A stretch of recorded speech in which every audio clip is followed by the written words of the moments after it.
Carsten Egeberg Borchgrevink was an Anglo-Norwegian polar explorer and a pioneer of modern Antarctic travel. He was the precursor of Robert Falcon Scott, Ernest Shackleton, Roald Amundsen, and other more famous names associated with the heroic age of Antarctic exploration. In 1898 to 1900 he led the British-financed Southern Cross expedition, which established a new Farthest South record at 78 degrees 50°. Borchgrevink began his exploring career in 1894 by joining a Norwegian whaling expedition, during which he became one of the first persons to set foot on the Antarctic mainland. This achievement helped him to obtain backing for his Southern Cross expedition, which became the first to overwinter on the Antarctic mainland, and the first to visit the Great Ice Barrier since the expedition of Sir James Ross nearly 60 years previously. However, the expedition's successes, including the Farthest South, were received with only moderate interest by the public and by the British geographical establishment, whose attention was by then focused on Scott's upcoming National Antarctic Expedition. Some of Borchgrevink's colleagues were critical of his leadership, and his own accounts of the expedition were regarded as journalistic and unreliable. After the Southern Cross expedition, Borchgrevink was one of 3 scientists sent to the Caribbean in 1902 by the National Geographic Society, to report on the aftermath of the Mount Pelea disaster. Thereafter he settled in Oslo, leading a life mainly away from public attention. His pioneering work was subsequently recognized and honored by several countries, and in 1912 he received a handsome tribute from Roald Amundsen, conqueror of the South Pole. In 1930, Britain's Royal Geographical Society finally acknowledged Borchgrevink's contribution to polar exploration and awarded him its Patrons Medal. The Society acknowledged in its citation that justice had not previously been done to the work of the Southern Cross expedition. Early life. Carsten Borchgrevink was born in Oslo, the son of a Norwegian lawyer, Henrik Christian Borchgrevink, and an English mother, Anne Ridley. The family lived in the Uranienborg neighborhood, where Roald Amundsen, an occasional childhood playmate, also grew up. Borchgrevink was educated at Gyatsen College, Oslo, and later at the Royal Saxon Academy of Forestry at Tharont, Saxony, in Germany. According to the historian Roland Huntford, Borchgrevink was of a restless nature, with a passion for adventure which took him, after his forestry training, to Australia. For 4 years he worked with government surveying teams in Queensland and New South Wales before settling in the small town of Bonefells, where he became a teacher in languages and natural sciences at Royal Academy. His initial interest in polar exploration developed from reading press reports about the work of local scientists on the first Australian Antarctic Exploration Committee. This organization, founded in 1886, was investigating the possibility of establishing permanent scientific research stations in the Antarctic regions. These plans were not realized. It was a revival of interest in commercial whaling in the early 1890s that gave Borchgrevink the opportunity, in 1894, to sign up for a Norwegian expedition to Antarctica. Whaling Voyage. The expedition that Borchgrevink joined was organized by Henrik Bull, a Norwegian businessman and entrepreneur who, like Borchgrevink, had settled in Australia in the late 1880s. Bull planned to make a sealing and whaling voyage into Antarctic waters, after failing to interest Melbourne's learned societies in a cost-sharing venture of a commercial scientific nature. He returned to Norway to organize his expedition there. He met Sven Foyn, the 84-year-old father of modern whaling, and inventor of the harpoon gun. With Foyn's help he acquired the whaler Cap Nor, which he renamed Antarctic.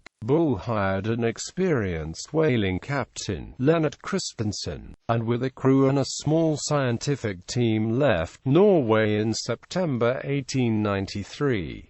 When Borchgrevink learned that Antarctic was due to visit Melbourne in September 1894, he hurried there hoping to find a vacancy. He was fortunate William Spears Bruce, later an Antarctic expedition leader in his own right, had intended to join Bull's expedition as a natural scientist but could not reach the ship before it left Norway. This created an opening for Borchgrevink, who met Bull in Melbourne and persuaded him to take him on as a deckhand and part-time scientist. During the following months, Antarctic sealing activities around the sub-Antarctic islands were successful, but whales proved difficult to find. Bull and Christensen decided to take their ship further south, to areas where the presence of whales had been reported by earlier expeditions. The ship penetrated a belt of pack ice and sailed into the Ross Sea, but whales were still elusive. On the 17th of January 1895 a landing was made at Possession Island, where Sir James Clark Ross had planted the British flag in 1841.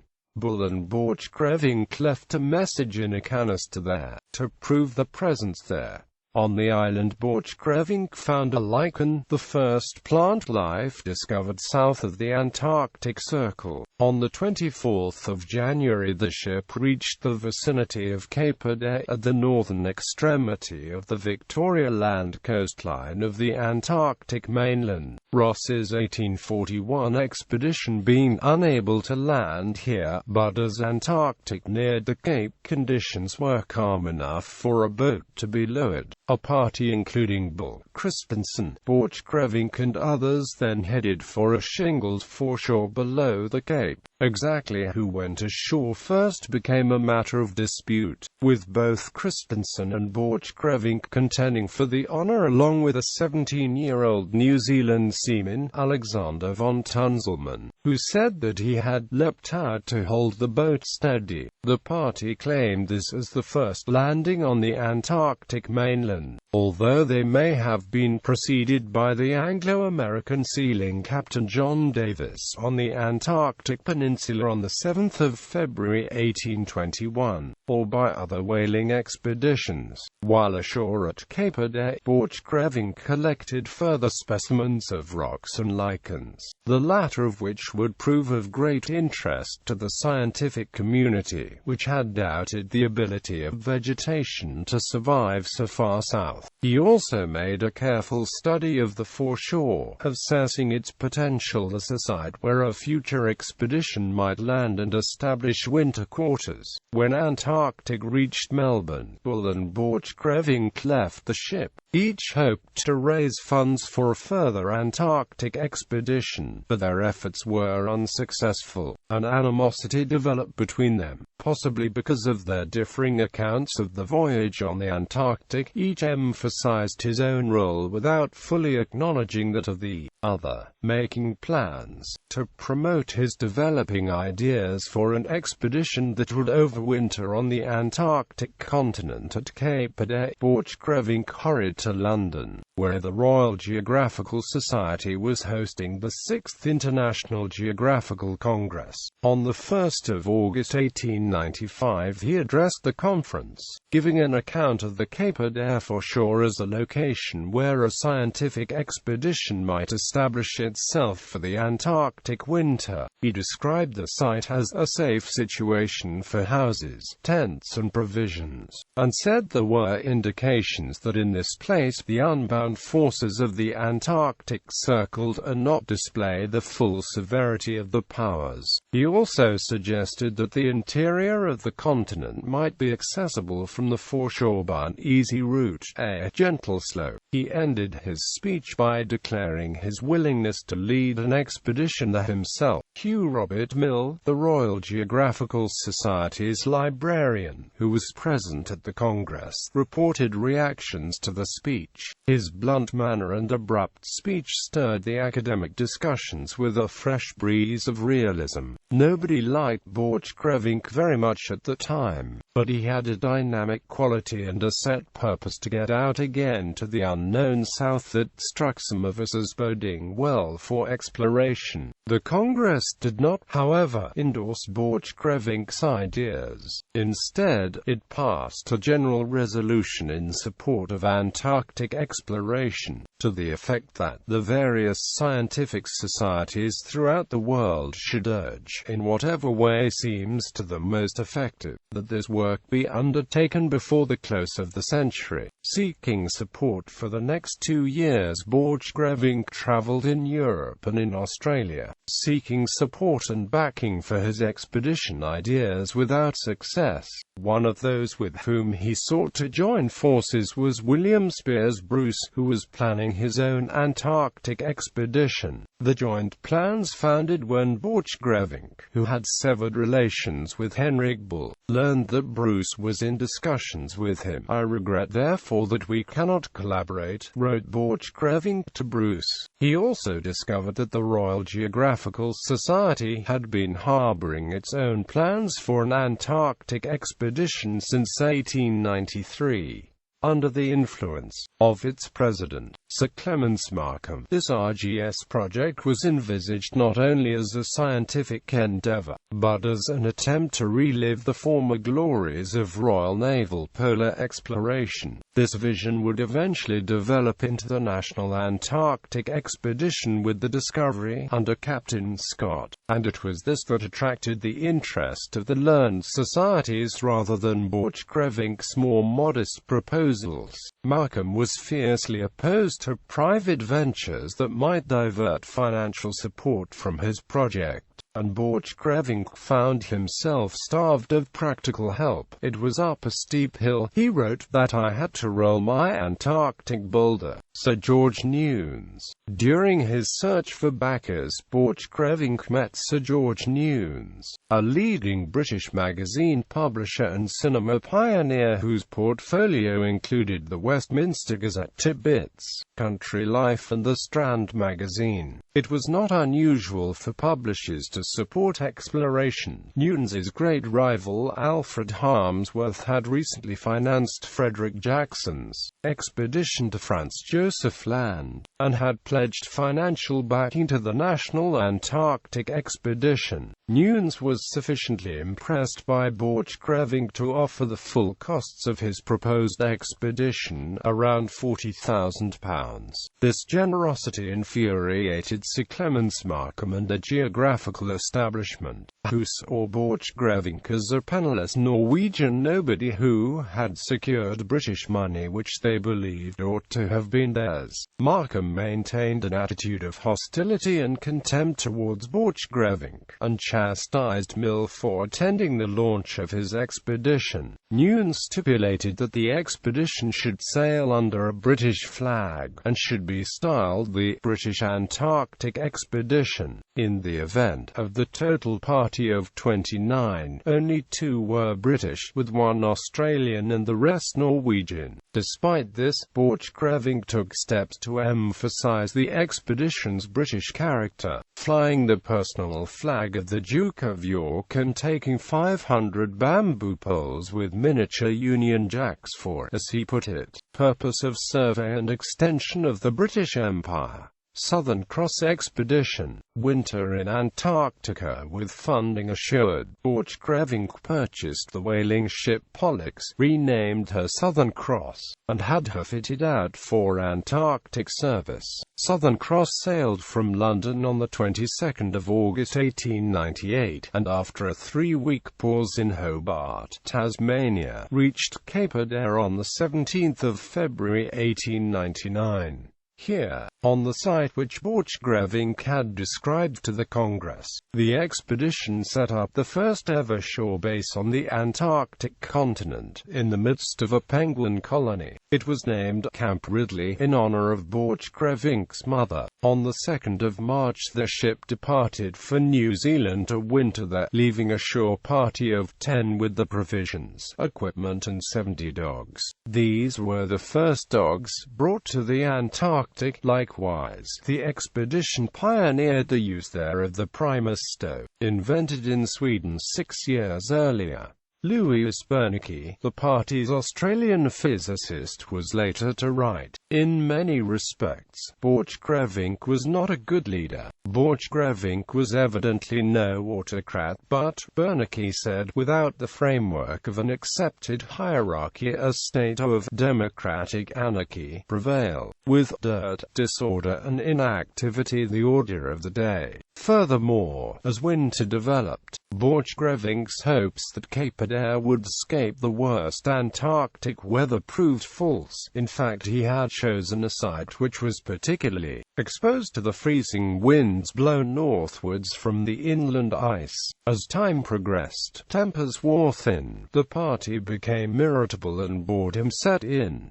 There were accidents. A candle left burning caused extensive fire damage, and on another occasion several members of the party were almost asphyxiated by fumes from the stove. Borchgrevink did attempt to establish a routine, and scientific work was carried on throughout, but as he wrote himself, referring to the general lack of fellowship, the silence roars in one's ears, further lowering the group's spirits. The zoologist, Nikolai Hansen, fell ill, failed to respond to treatment and died on the 14th of October 1899.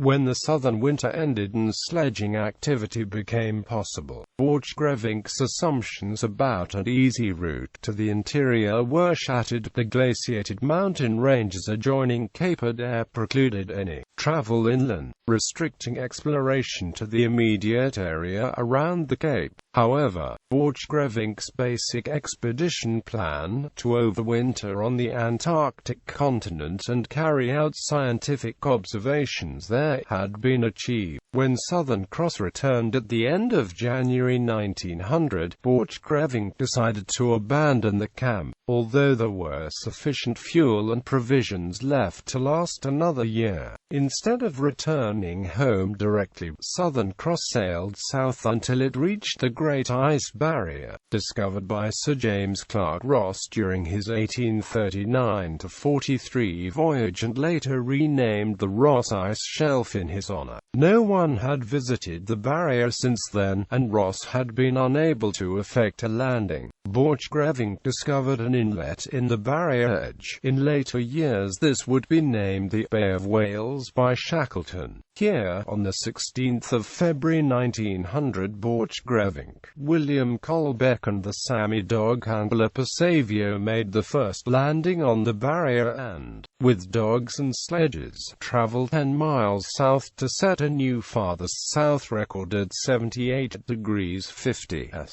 Southern Cross visited other Ross Sea Islands before turning for home, reaching New Zealand on the 1st of April 1900.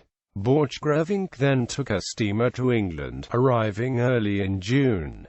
Return and reception. The reception afforded to the expedition on its return to England was lukewarm. Public interest and attention was fixed on the forthcoming national expedition of which Robert Falcon Scott had just been appointed commander, rather than on a venture which was considered British only in name. In spite of the Southern Cross expedition's achievements, there was still resentment in geographical circles, harbored especially by Sir Clements Markham about Borchgrevink's acceptance of Newnes's gift. Also, Bruce complained that Borchgrevink had appropriated plans that he had developed but been forced to abandon. Borchgrevink's credibility was not helped by the boastful tone sounded in various articles which were published in Nunes's magazines, nor by the journalistic style of his rapidly written expedition account, first on the Antarctic continent, the English edition of which appeared in 1901. In hailing his expedition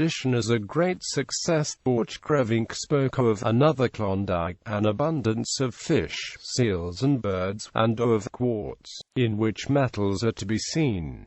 In his book he listed the expedition's main achievements, proof that an expedition could live on Victoria Land over winter, a year's continuous magnetic and meteorological observations, an estimate of the current position of the South Magnetic Pole, discoveries of new species of insects and shallow water fauna, coastal mapping and the discovery of new islands, the first landing on Ross Island and, finally, the scaling of the Great Ice Barrier and the sledging to 78 degrees 50 S, the furthest south ever reached by man. Other commentators have observed that their choice of the winter site at Cape Day had ruled out any serious geographical exploration of the Antarctic interior. The scientific results of the expedition were less than had been anticipated, due in part to the loss of some of Nikolai Hansen's natural history notes.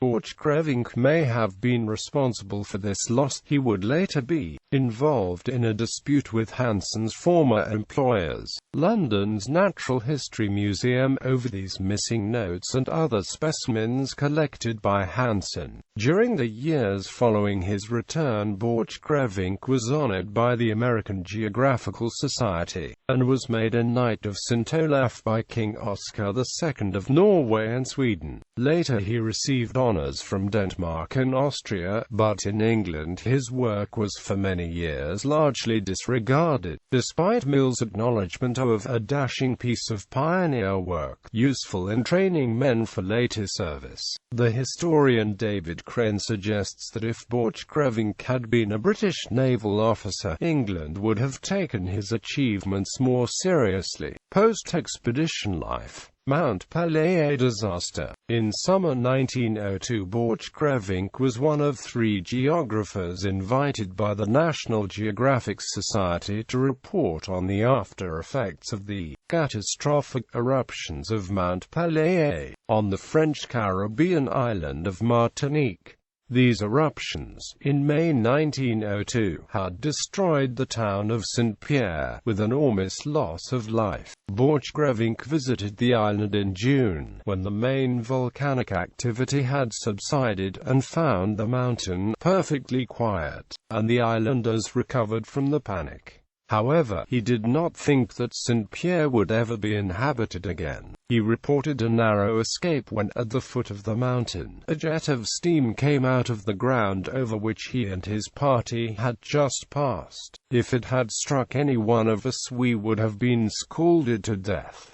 He later presented his report to the NGS in Washington. Retirement. On his return from Washington, Borchgrevink virtually retired into private life. On the 7th of September 1896, he had married an English bride, Constance Prior Standen, with whom he settled in Slemdal in Oslo, where 2 sons and 2 daughters were born. Borchgrevink devoted himself mainly to sporting and literary activities, producing a book entitled The Game of Norway. On 2 occasions he apparently considered returning to the Antarctic. In August 1902 he stated his intention to lead a new Antarctic expedition for the NGS, but nothing came of this, and a later venture, announced in Berlin in 1909, was likewise stillborn. Although he remained out of the limelight, Borchgrevink retained his interest in Antarctic matters, visiting Captain Scott shortly before the Terra Nova sailed on Scott's last Antarctic expedition in June 1910. When news of Scott's fate reached the outside world, Borchgrevink paid tribute. He was the first in the field with a finely organized expedition and the first who did systematic work on the Great South Polar Continent. In a letter of condolence to John Scott Kelty, the Royal Geographical Society's secretary, Borchgrevink said of Scott, "He was a man." In Norway, differing assessments of Borchgrevink were made by the country's polar elite. Roald Amundsen was a long-time friend and supporter, whereas Fridtjof Nansen, according to Scott, spoke of him as a tremendous fraud. When Amundsen returned from his South Pole conquest in 1912, he paid full tribute to Borchgrevink's pioneering work. We must acknowledge that in ascending the barrier, Borchgrevink opened the way to the south and threw aside the greatest obstacle to the expeditions that followed. During his later years, Borchgrevink lived quietly. In 1929, the Parliament of Norway awarded him a pension of 3,000 Norwegian kroner. In 1930 came belated recognition from London. The Royal Geographical Society awarded him its Patrons Medal, proclaiming that the magnitude of the difficulties overcome by Borchgrevink had initially been underestimated. It was only after the work of Scott's Northern Party that we were able to realize the improbability that any explorer could do more in the Cape Adare district than Mr. Borchgrevink had accomplished. It appeared, then, that justice had not been done at the time to the pioneer work of the Southern Cross expedition, which had been carried out under the British flag and at the expense of a British benefactor. Death and Commemoration. Carsten Borchgrevink died in Oslo on the 21st of April 1934. Despite what one biographer describes as his obsessive desire to be first, and his limited formal scientific training, he has been acknowledged as a pioneer in Antarctic work and is a forerunner of later, more elaborate expeditions. A number of geographical features in Antarctica commemorate his name, including the Borchgrevink coast of Victoria Land. Between Cape Adare and Cape Washington, the Borchgrevink Glacier in Victoria Land, and the Borchgrevink Glacier in Queen Maud Land. His name is also carried by the small Antarctic fish Pagothenia borchgrevinki. His expedition's accommodation hut remains at Cape Adare, under the care of the New Zealand Antarctic Heritage Trust, which acts as guardian to this hut and to those of Scott and Shackleton elsewhere on the continent. The Borchgrevink hut was designated by the Trust as Antarctic Specially Protected Area No. 159 in 2002. In June 2005, the Trust adopted a management plan for its future maintenance and accessibility.